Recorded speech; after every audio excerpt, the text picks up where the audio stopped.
today I'm going to take you to a car that hopefully, if you can remember that far back, will help you relive the days of your youth. I know you love these because I know you've had, I think, 2. I've never had one, but I've always wanted to buy one. It's a German thoroughbred, soft top, rear-engined. A Trekker. It is. It is a Trekker. Excellent. In the 1960s, the West German government needed a new lightweight military vehicle. Enter the VW Type 181, known in the UK as the Trekker. Based around a modified Beetle platform, the soft-top Trekker featured long travel suspension, tough corrugated bodywork, and removable canvas windows. It sold well to armies around the world, but the Trekker also proved popular with civilians, not least in the US, where it was given a catchy new name. There's a crazy new thing from Volkswagen. Very few right-hand drive Trekkers were even built, meaning most cars in the UK are imports.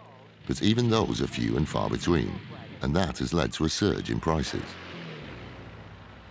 Minters of these can be 25 to 30 grand now. If you've got a stupidly nice one. Well, how much is this thing then? 12.5 grand. 12.5 grand? Yeah. It's had a bit of bodywork, it's had all the suspension and floor pans done, engine's been refreshed. So I think it could be a good car. I think they're one of those cars that once you've had one and driven one, it's the sort of car you want to keep for a long time because you just have an awful lot of fun with it. The boys are on their way to meet collector Glenn Bath, who's recently developed a taste for cars that are more Detroit than Doncaster. I've owned a ridiculous amount of cars, but I'm getting into the American ones a lot more now. The sale of the Trekker is simply just to carry on with the Charger. I want to take that to the next level, and unfortunately you can't own them all. I think we are down here, mate, on... There we are. There you go. Oh, it's got a charger. Oh, that is an excellent 2-car garage. It really is, isn't it? Look at that. Hello, Glenn. Morning. Nice to meet you. I love this, but 1968 Charger. Oh, this is one of my ultimate dream cars. You can keep your Ferrari, you can keep your Lamborghini. I think I'd rather have this. There's always a debate amongst car enthusiasts, what is the perfect 2-car garage? Well, we've rolled up today at Glenn's house. I think he might have it. There is our car, our VW Trekker. Next to that, 1968 Dodge Charger on my bucket list of cars, the very top. Right then, this is what we've actually come to have a look at. Wow, this is lovely. It sits better than it looks in the photos. I mean, that's, to me, stands perfect, isn't it? Oh, it's just such a great-looking car, isn't it? The simplicity in it is brilliant. And there's no lining in the doors. There's no winders, no interior panels. The windscreen just folds flat. It's a brilliant piece of design. Utilitarian, but charming as well. It looks happy, doesn't it? It looks like a fun car to be around in. It's just the nuts. I love it. I've had 2. I had a 181, which is a left-hand drive one. Then I had a very, very rare 182 right-hand drive. They only made a few. I stupidly sold it, but we're now... That was 28 years ago. 28 years ago I had that car. Insane. I think I paid £900 for it. God. Glenn's Trekker is an import, and over the last 9 months, he spent thousands restoring the bodywork and overhauling the running gear.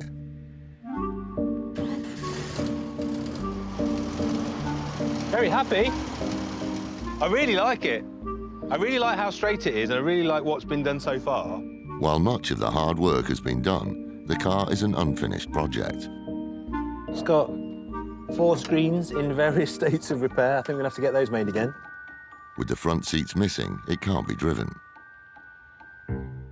And then there's the suspension, which has been lowered to give the car a stance that isn't to everyone's taste. It's too low. Have I walked into an old people's home? Mate, look at it. It looks ace. It doesn't look... It looks ace if you're 18 or 25, but, I mean, really? The air-cooled Volkswagen scene in particular is known for lowering everything. We call it stance, basically. It's taking the car from its stock ride height, winding it down to the floor. They do handle a bit better if they're lower to the ground, but the main thing is, in this scene, in this air-cooled Volkswagen scene, the lower you go, the cooler you are. So you think it sits brilliantly? No, it looks... It's got cool wheels on. It looks stupid. It does not. This car's got an aftermarket front suspension setup on, which is actually very cool. Now, you can't get the original parts that easily. if you do the second-hand or refurbished. So I would be a massive fan of keeping with what we've got. People will want that setup.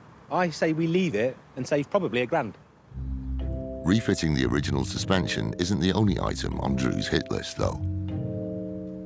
I'm not keen on the colour.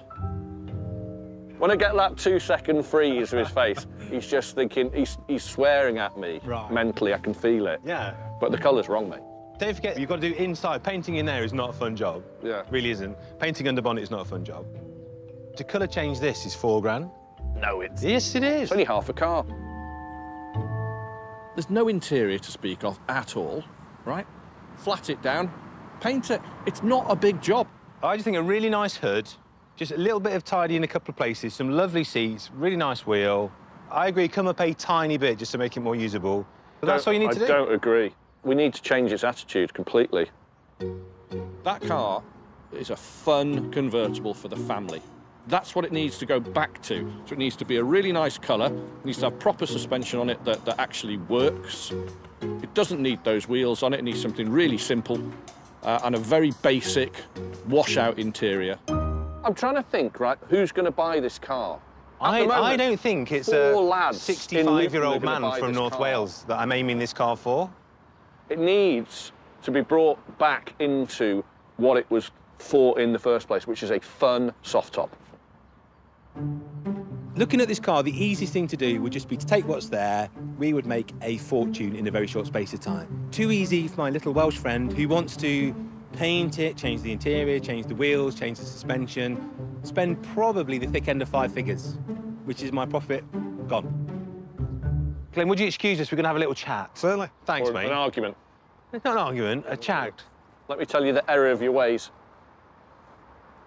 OK. Do you know what? I'm glad we can't test drive it, because I don't want to be seen in it looking like that. I think that's awesome. Seriously.